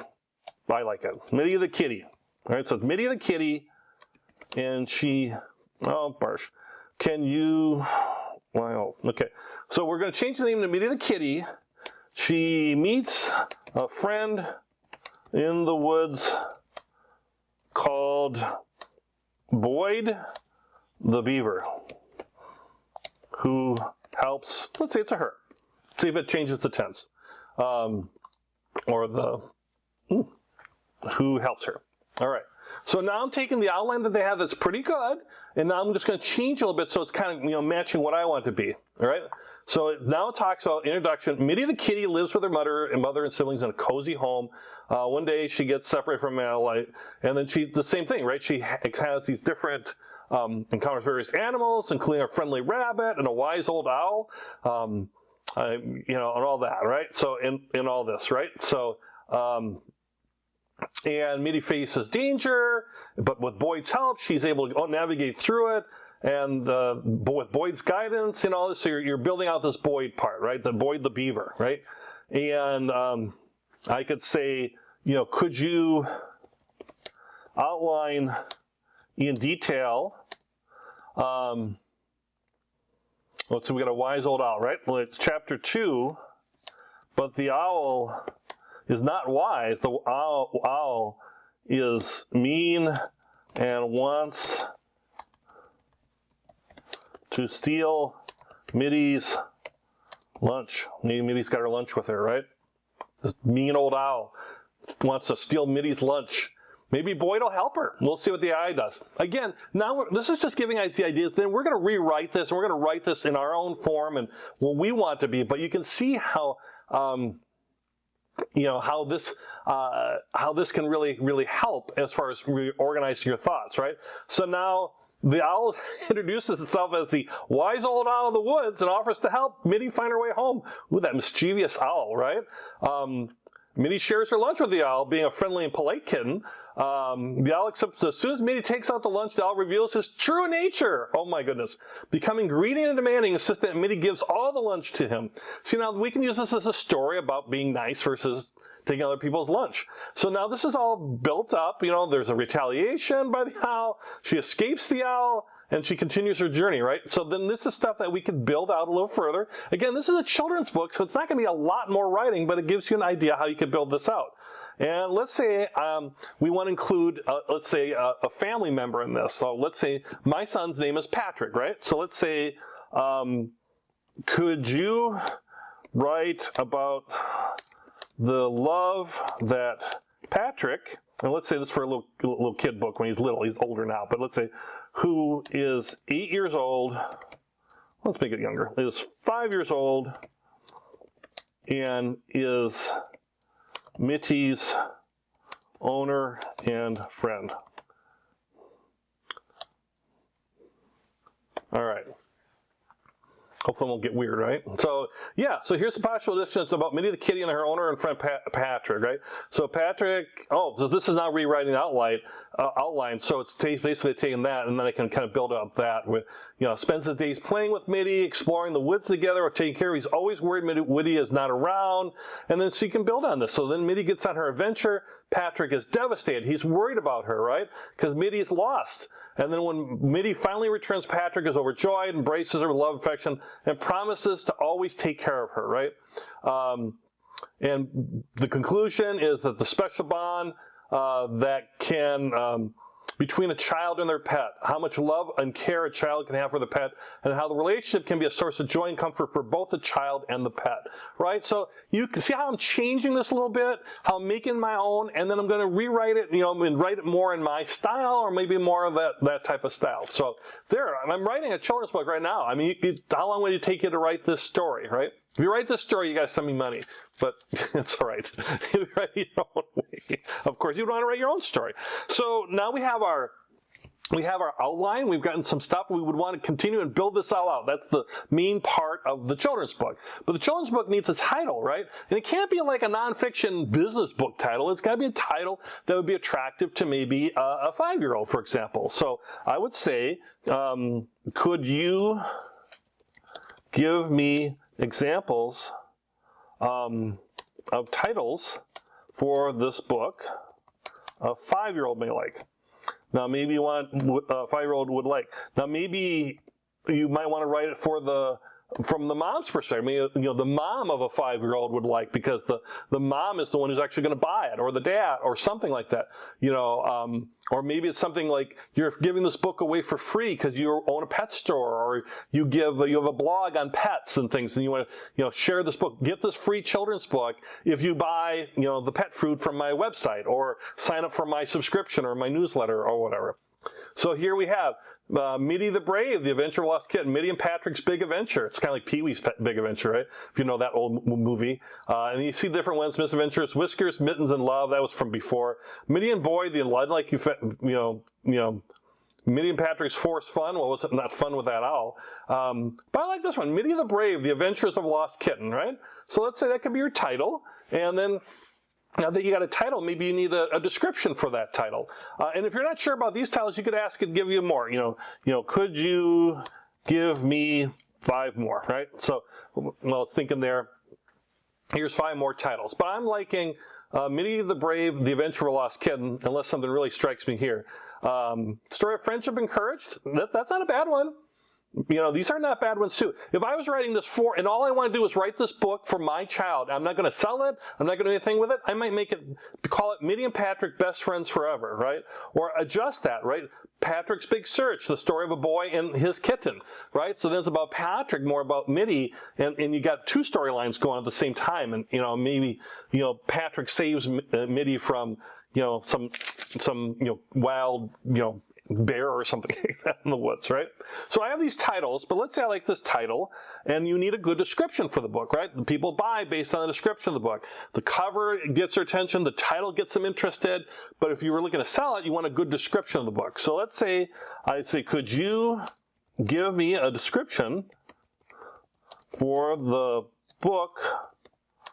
And then I want to be specific, like what is it going to be, that actual title, right? Because there's all these titles, there's all these different outlines I've got. At this point, maybe I've written my book, and I need a title, and I've got my title. Now let's get a description for it. So I'm just copying, pasting, Mitty the Brave, The Adventure of a Lost Kitten. So I'm going to stick with that one. And I hit Enter key, and sure, here's a possible description of the children's book, Mitty the Brave, The Adventure of a Lost Kitten. So trying to write descriptions and have them be kind of salesy, but also describe the book and get people interested to make that purchase, if you're looking to do that, is tricky, right? So AI, using all the information in its database and all that, is leveraging, you know, all the information out there and helping to write this, right? So Mitty the Brave is an exciting and heartwarming story of a curious kitten named Mitty, and it talks about her best friend Patrick. She meets a wise old owl who turns out not to be so nice, but wise. He's a trickster, and a kind beaver named Boyd along the way, right? So, you know, this is like, you know, it's a charming story of friendship, adventure, and determination. Will delight children and parents alike, and it will show children that no matter how hard things get, the courage and determination, they can achieve everything, right? So, that's a nice, friendly, written for a younger kid or parent. Actually, this could be good for parents or kids. You know, a nice description there. For fun, let's write that description in a specific author style. Oops. So let's say, 1 second here. I'm going to delete that. I'm going to take my copy paste here, because obviously typing is not my forte. And so the same thing, The Adventures of a Lost Kitten, which I could either regenerate the response or I might create the same response, but I want to add a little more to it. And I might want to say in the style of, let's go weird here, Stephen King, horror novelist, right? Famous horror writer. Let's see what it does here. I don't even know if I could even write this on my own in the style of Stephen King. I'm not plagiarizing Stephen King. He's never written a book about Mitty the Kitty, but I'm using that style, right? Mitty the Brave, The Adventure of a Kitten is a tale of terror and triumph, right? So maybe this would be more taller. Meet Mitty, a young curious kitten who, while exploring the forest, becomes lost in twisted, treacherous paths of the woods, right? So deeper in the forest, like this, host of terrifying creatures from the wise old owl with a hunger for kitten flesh. Look at that, the hunger for kitten flesh. You'd have to change your book from steals her lunch to trying to steal her life, to the kind beaver named Boyd with hidden agendas. boy, the beaver has hidden agendas. So obviously you would want to match this to what you're looking to do. Now another way you could do this, by the way, is you could write kind of your title first or a description first, and then write a title, and then write an outline, right? So you're getting ideas here, like maybe if I went a different way, and I did that first before my outline, and gave it information, and I gave it information like, boy's kind, but he's got, hidden agendas. Owls like to eat the kittens, all that stuff. I can then, basically build on that and use that as, let's say, my my description. And lastly, let's do one more for fun. And if you want to skip this part, go ahead. But I'm going to do it as a young adult science fiction here, dystopian, right? Minnie the Bear, the Eventual Lost Kitten, targeting young adults, which is a whole other genre. And it takes place in a dystopian world. I like dystopian. Maybe there's woods, but it's dystopian woods. Can you have dystopian woods? I should have added zombies. Maybe there's zombies. So here it's just doing it, right? If I asked you to do that same thing, could you take what I've given you so far and now write it, but in a dystopian world? It might take you an hour to write just the description, maybe more. It might not be that great. It might be better than this, by the way. I'm not a judge on that. I'm just saying this is to help you, right? So the thrilling dystopian tale, right? The dystopian tale where the forests are longer safe. So you got a forest, but it's no longer safe. The Meaty's now young and fierce, right? So he's surviving in a dystopian world. A terrible, destroyed world. Patrick gets separated by a group of ruthless hunters. So now there's hunters. So obviously you would have to, the band of survivors have banded together, right? This is just like, zombie apocalypse type stuff. Story of survival and friendship and so on. Now obviously you want your description to match what you actually wrote, but this again, you could start this way as well. So there I wrote a children's book. That was a really nice children's book. And then it got weird with this owl stealing lunch. And then Stephen King wrote that into, Stephen King helped me write this into a horror novel, a horror children's book to get really weird. And then we, to take care of our young adult fans, we wrote this as a young adult book in the dystopian world. Meanwhile, it's still Mitty the Kitty, just different ways, right? And so something to think about as far as something that you can do too. And again, you can create your own book, your brand new book, or, if you want to just make a little children's book for your own children or your relatives, you can do it easily. You don't have to get published or be a weird author or anything like this. And I'm going to show you how to make cover art and all that if you want to make it really fancy. And this could be a nice little children's book you can make. I think that's a clever way to do it. All right, so there you go. Use books as far as creating books, whether you want a nonfiction book, a fiction book, even a children's book. It's really limited to your imagination and how you want to converse and ask questions from ChatGPT to help you. OpenAI, which of course makes ChatGPT and maintains it, has another service called DALL-E 2, and that helps take things and creates pictures or images. So using artificial intelligence to create custom, brand new creative type images. So let's take a look at that because it's kind of a similar concept, but instead of being text-based, it's more image-based. So I'm over here at openai.com /DALL-E2, DALL-E-2. There will be new versions and of this coming out all the time, of course, as well. And so this is DALL-E 2, and you can see here it says it's a new AI system that can create realistic images and art from a description in natural language, right? So you write and type in natural language, and it's going to create art out of that. Just like we created a blog or a written type of thing out of ChatGPT, this is where you can create custom art. And let me show you some of the examples of stuff they have here. So you would type in, let's say something like an astronaut, and you want the astronaut to be riding a horse in a photorealistic style, right? And so here we have this, you just type that in, and then this comes out when you're using DALL-E. It comes up with an astronaut riding a horse in this style. And you could choose different styles of these horses, based on what you type in there, right? If you're typing in different things, it comes up with different versions. So it can also expand the image beyond what is the original canvas. So I believe this is the girl with the pearl earring, a famous pearl earring, famous art. And it's expanding out further on the art to kind of build it all in. So it starts with like that close-up picture as the original and starts building it out a little bit to, if you wanted something that was more, built out, or like if the artist created a bigger picture, using that artificial intelligence. A little scary on that one for sure. It can make edits to existing images from natural language captioning and all that. So you can see here's number one, and then this becomes this, right? So I'm selecting different things, and I might be editing it because I'm looking at different things. Like I wanted to add, by this I want to add a pelican, right? I believe that's a pelican, right? And I could say I want to, I could see where I want to be. I want the pelican here in that style. Do I want it here in the water here in a different style? See what's going on the right-hand side here? Or do I want it over here, over by the window, a couple of pelicans looking in? And it's editing and changing images based on that. Take an image and create different variations of it inspired by the original, right? So here's the original image, the girl with pearl earring, and then here's a variation of that image. And you can have it regenerate and try all sorts of different variations. Now, obviously, these aren't original works of art, but you get the idea. So how could you use that? Where you're using maybe artificial intelligence to do things like with a dog or logos or dinosaurs on planets. It's basically limited to your imagination what you could do with it, but it also can be really useful as far as maybe creating your own art for your own personal use, but also maybe something for a logo or something for a business or some type of art you might have in an office, whatever. We were creating this original art. So this is AI made original type stuff based on typing in the text or making the edits with the text to bring out what you want, right? That's back to the astronaut. Let's say if it was teddy bears and they're mixing chemicals. Let's say they're shopping for groceries, and instead of this style in ancient Egypt, right? So you'll get these bears, they're chopping something, or as a one-line drawing. So you could do it that way. So that's the idea of what DALL-E can do too. So it's really just an imagination of how you can use different things to create individual artwork, right? This is a crayon. Let's do underwater 1990s. There you go. They're working on AI there, the teddy bears. So that's the idea. Just more things that are coming around artificial intelligence, but you can use DALL-E too right now as far as with these images as well. And what you've been learning with this ChatGPT course, same concept, natural language, type in what you want, and it'll create the image for you.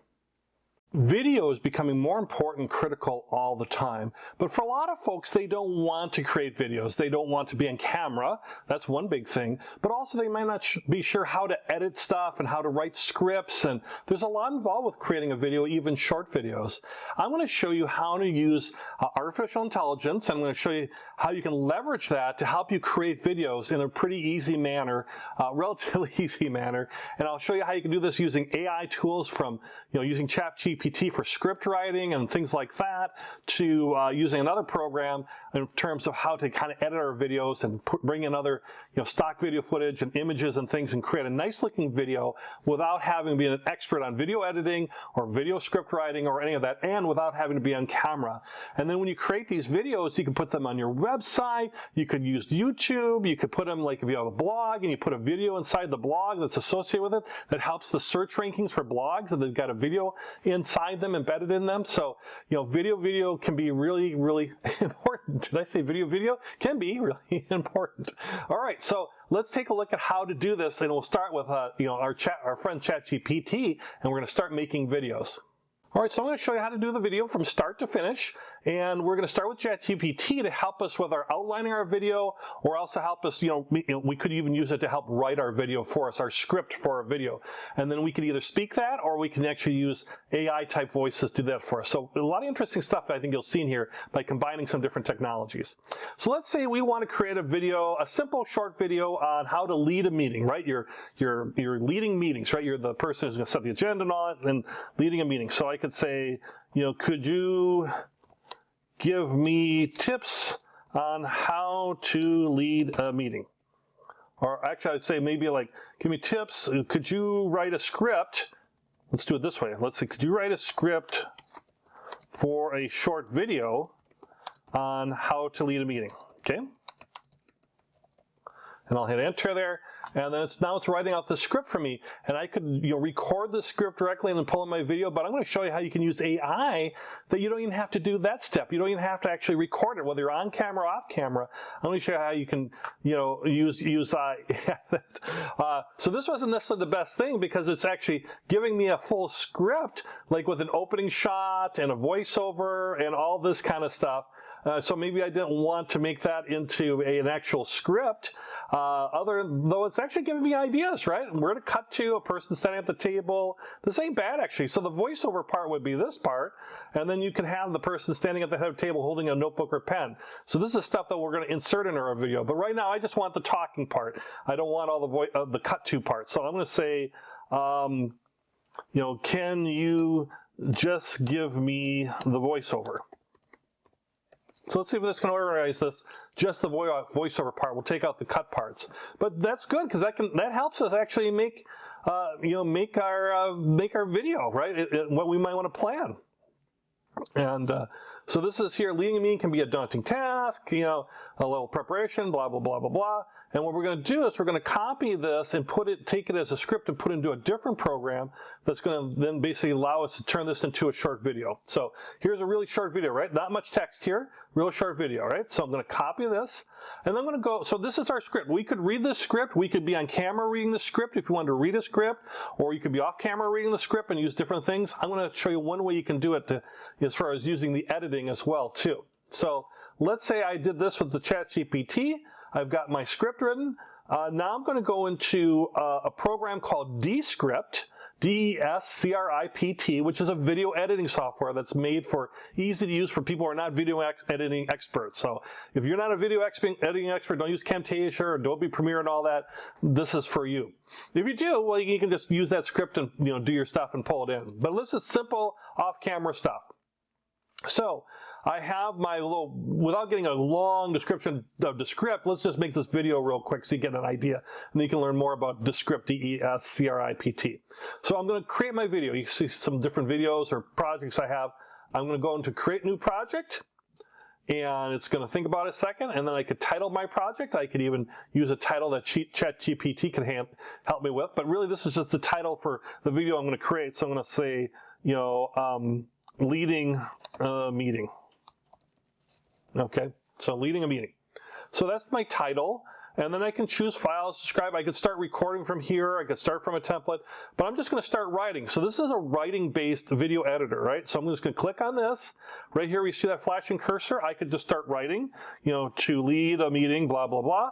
And then that would be basically putting my script in that I can then add a voiceover to that AI, this is an AI, artificial intelligence-based program that's going to take what I wrote and then turn that into a voice.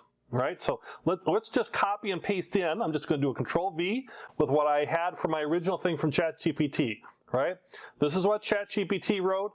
This is my canvas, what you would see on the screen right now. It's blank, there's nothing there. And you can see there's no like waveforms like for voices going up and down, if you've seen those, because there's nobody I've assigned to speak for this yet, right? I can assign a speaker to this. So let's go ahead and assign a speaker to it.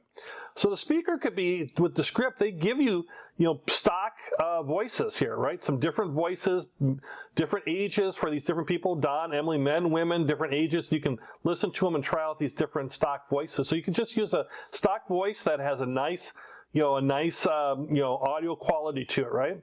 Or you can create and use your own voice.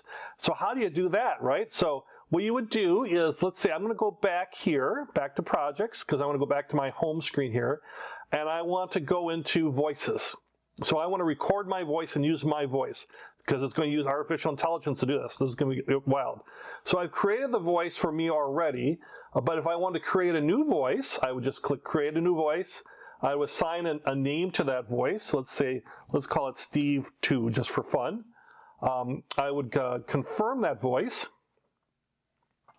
And then the script is going to go here where I can start recording this, and it talks about how to create your overdub voice, how to create a voice. So your add recordings to your speech, you're going to submit your voice ID. So basically, I'm going to read. There's two ways I can do it, and you can see on the side here kind of how to do it, and how to submit your training data. But basically, I can either upload files that I've already created that already have my voice in there, or I can just start recording right from here, and it'll start recording my voice, and I can play and pause that. So if I hit just record now, that would be a playback. I could just start recording in here. We'll skip that. So I've already created this by dropping other voices and things in here, but this will describe how to do it. But the basic idea behind this is I capture my voice. Usually I talk for about 30 minutes to get the best results in the environment that you would normally be recording your voice in. If you're in a studio, that's one thing, versus let's say if you're in a more of a home or something like that. And then you would submit your training data, and then usually a day later, it basically takes your training data and creates your voice, and then it'll recognize all the text you have and assign it to your voice, right? So let's go back to my projects. Let me get rid of this one because I didn't use that one. I'm going to delete that voice. And here's my voice that's I've already created there by going through those steps.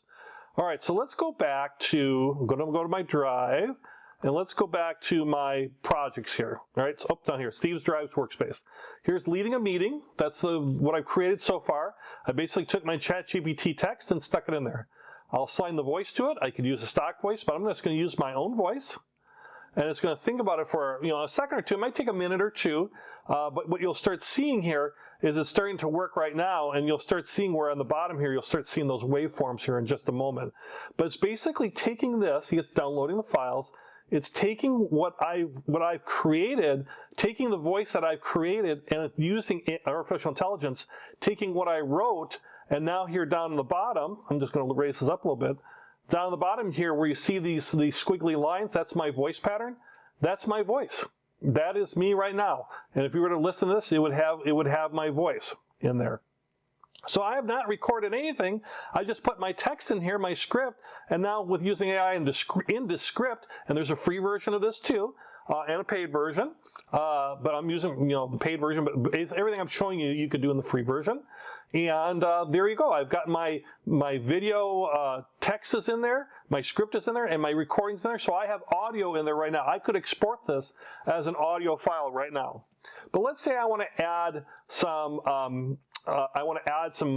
some images or things to it, right? So just to show you this real quick, again, you wouldn't want more to be the script expert. I'm trying to give you a feel for what you can do. So bear with me if we would a little bit. So I'm just choosing right in here to do editing. I'm just going to click here. So I'm going to see where it says first here. Let's say I want to make that a new type of, a new thing showing on the screen. Otherwise, if I didn't do that, this would all show on the screen here. So let's say I'm going to break this up into 3 parts. I could break it into more, but basically I've made it into separate paragraphs, but this still is treating it as one big long video. If I did that, let's say, and I added something here, then it would just treat this as one big long video. So let's say up here I can add stuff. So let's say I'm back up here. Doesn't really matter where we're at, but I want to add different things. So let's say if I want to add a shape to my video. Right now I've got a blank video. A quick tip, I added a shape that I'm going to end up deleting anyways because it'll really show my canvas, the black part, better.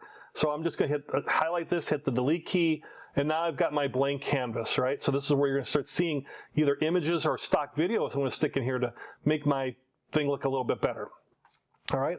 With the script, where you see the little slash here, that means it's a new video that corresponds with what's being written. So right now, because there's only one slash, everything that's written here is going to show up on this video screen. But let's say I want to break that up. That's why I did this intentionally to prep it. I'm just going to go here right in front of the F here, and I'm going to put a slash in. You see how it's created a new black box? That means that's a separate one. And I'm going to do the same thing for the third one here, put another one.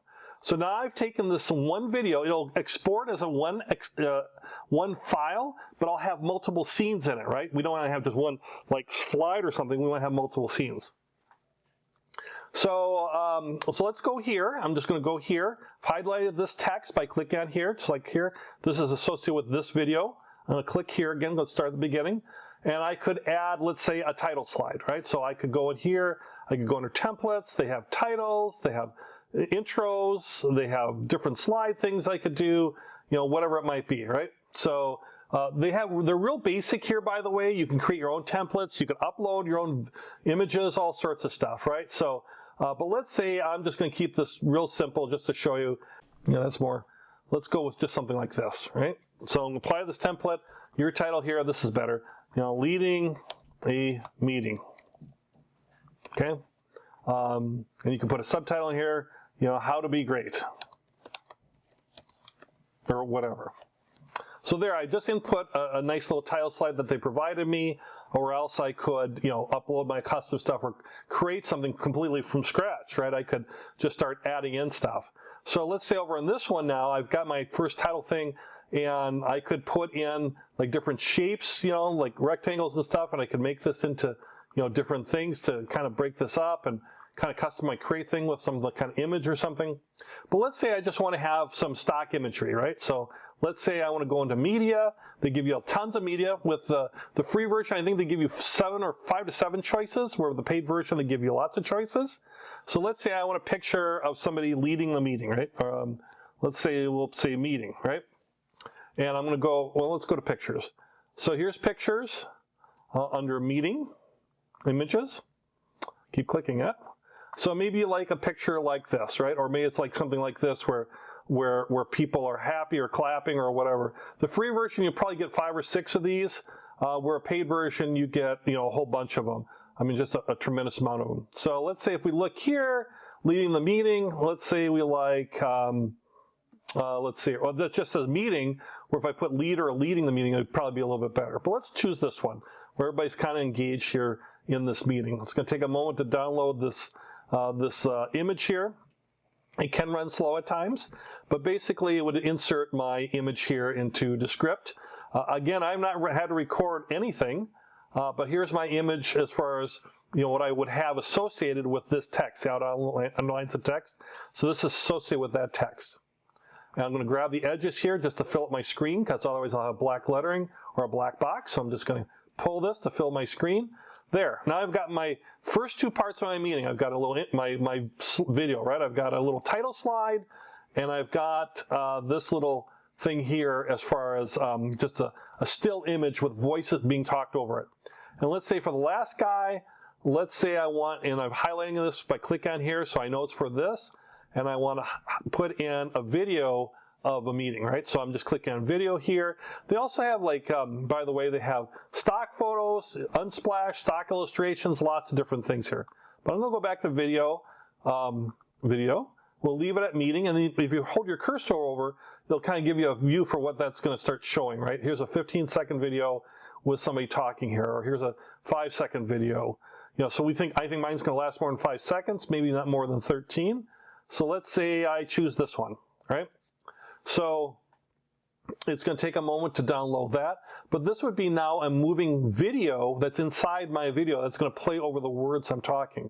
So I can use images, or I could do videos. I could resize this if I want, just by grabbing the corners, or just kind of go back up full. And you can see, since it's got all the way through, this is longer than the 13-second video will cover all my what I'm saying here.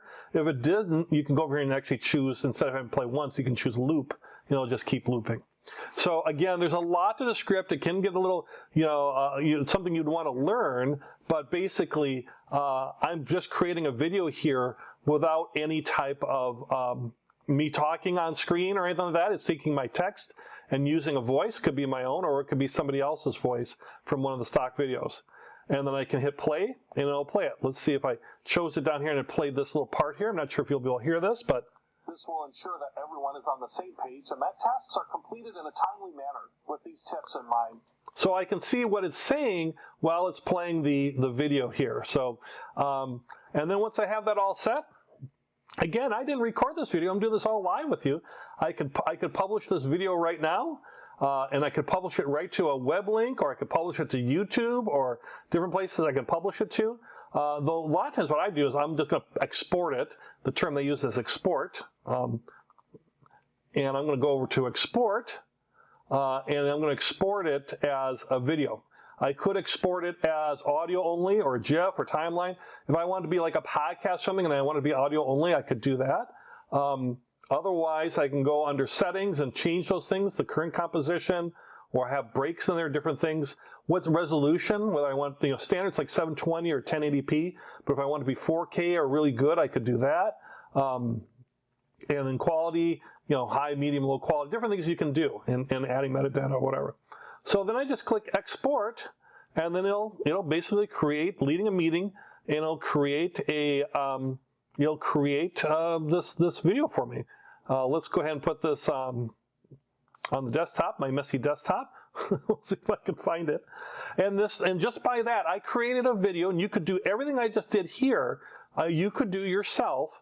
By having ChatGPT help you with your script.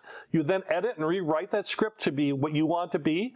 You could, you basically use a stock voice so you don't even have to do all the stuff with submitting your own voice or having your own voice on the internet. There's things on there that says you have to sign that saying it's you and all that, that it's not, somebody else. They don't share that with anybody, but it's a little scary, right? Otherwise, you could just use these stock voices for your videos. And it takes a second or two to, it's a short video, it's only 36 seconds, but it'll take a while to basically render and put it all together. We're about 85%. And then you can create multiple videos, but let's say this was just going to be a little promo video or be a video that I'm just going to embed with my blog. How I could do this really easily, have some video inside it, have some text, have some images, and there I just made a video, right? So let's see if I can find this on my messy desktop. Should be the last thing here. Here are leading a meeting, and I play it. Meeting can be a daunting task, but with a little and now it's playing my video. Meetings are productive and effective. And then I'll slide into this video. I'm just jumping ahead.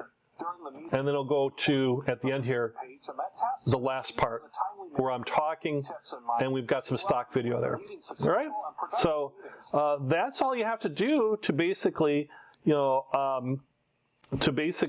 create a video from scratch, using my ChatGPT. And there's free versions of the script where I could do that too, where it's basically taking my script. So there's some thoughts for you around how I could create a video from scratch.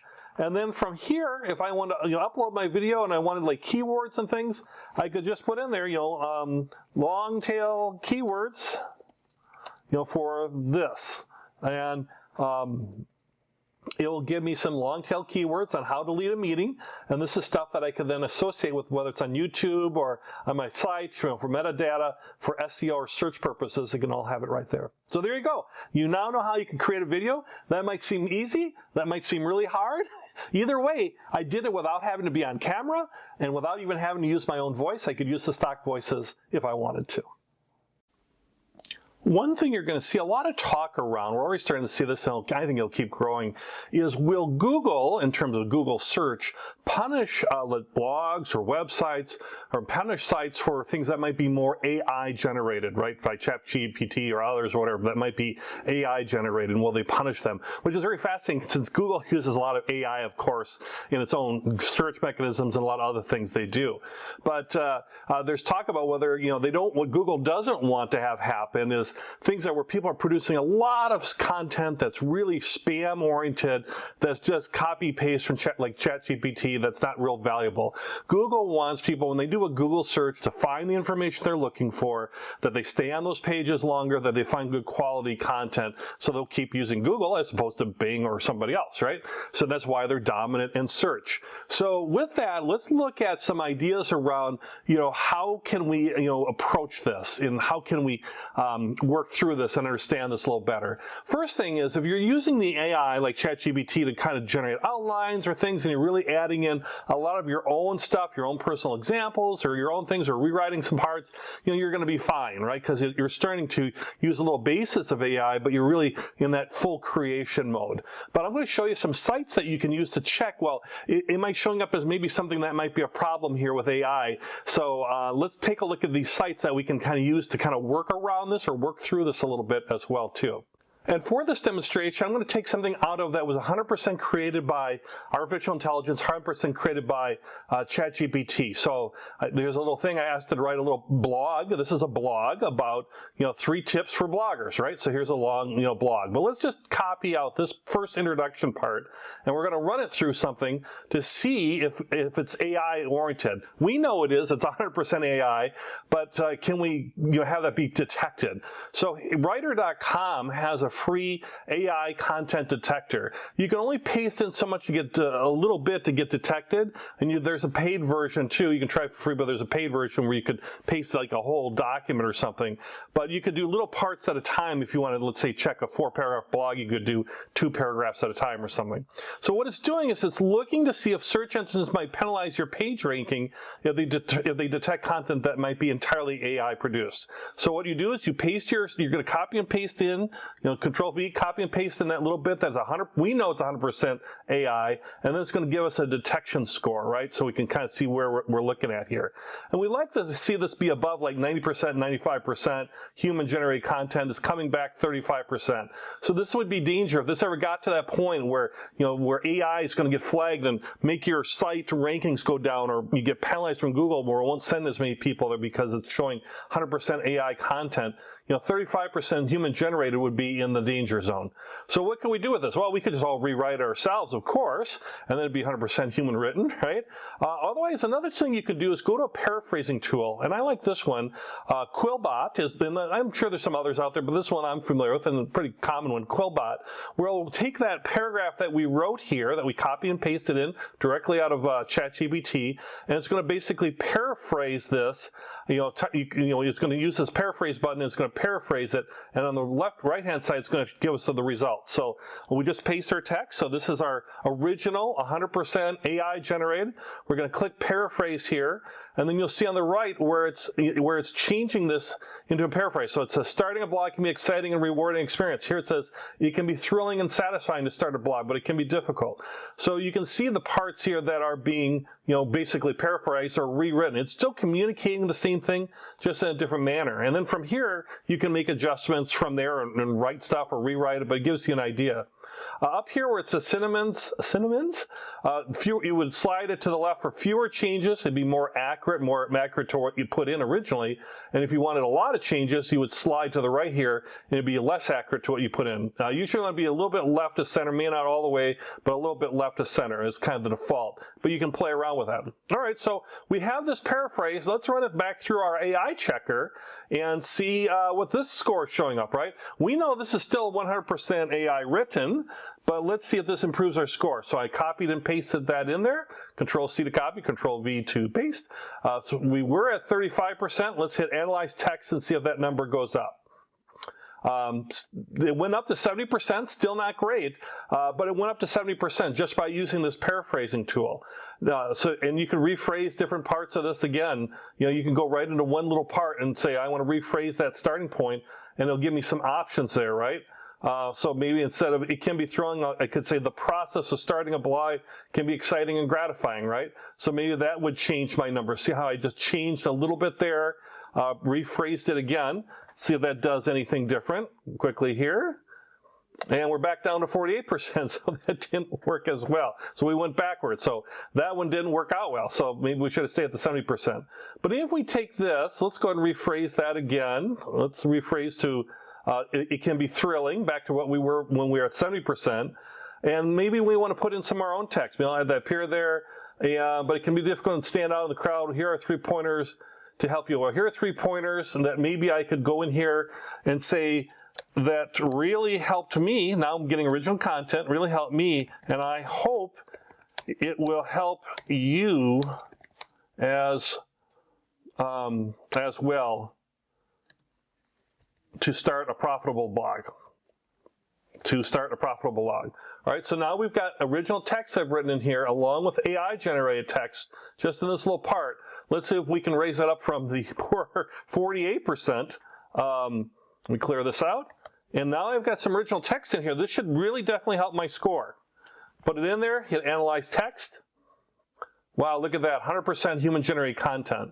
Even though we know that this was originally 100% AI, it just paraphrased it a different way, and then I added in like 5, 6, 7 words in there, right? But it came through an AI scanner, an AI content detector coming in at 100%. So if you're concerned about that, and I think you should, or be aware of that, if you're trying to leverage this more to be more quick with less, maybe I would say less quality and less personalization, be aware that this is something that's becoming an issue, something that's going to be out there, but there's tools that can help you with this, and maybe just by making some tweaks to your writing can really help you as far as if it's something related to Google searches, like blogs or text on a website, things like that. Things like Facebook ads or things like that won't matter. Writing a book, it shouldn't matter because that's all in PDF or it's in Kindle publishing, that's a different thing. But anything that you might be using for that you're relying on Google search on, so I think Google search, this is where you can use these tools like an AI content direct detector. I like Writer. It's free, and there's a free version and a paid version, and I like Quillbot. But if you just Google search, other AI detectors and things, you'll find some different types of things out there. All right, so good. Just so don't be freaked out by this, but just understand it is something to be aware of. So if you're thinking, wow, I'll just have ChatGPT write my blog and I'll copy paste, there's some danger in that of doing 100% just simple copy and paste. Use your own creativity, add to it, and use ChatGPT as a way to enhance your writing, enhance your abilities, and make things better, not as a replacement for you or us humans.